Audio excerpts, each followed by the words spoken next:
বঞ্চনার প্রতিবাদে আজকে সিওমএইচ ডেপুটেশন চলছে চলবে।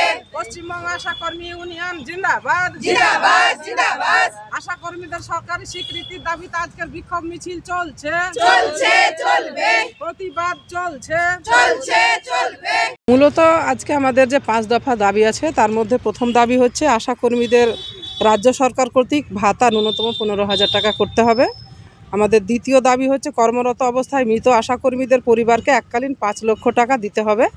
তৃতীয় হচ্ছে ফরম্যাটে সমস্ত অসঙ্গতি দূর করে বকেয়া সহ সমস্ত টাকা প্রতি মাসের প্রথম সপ্তাহের হিসেব সহ একসাথে দিতে হবে।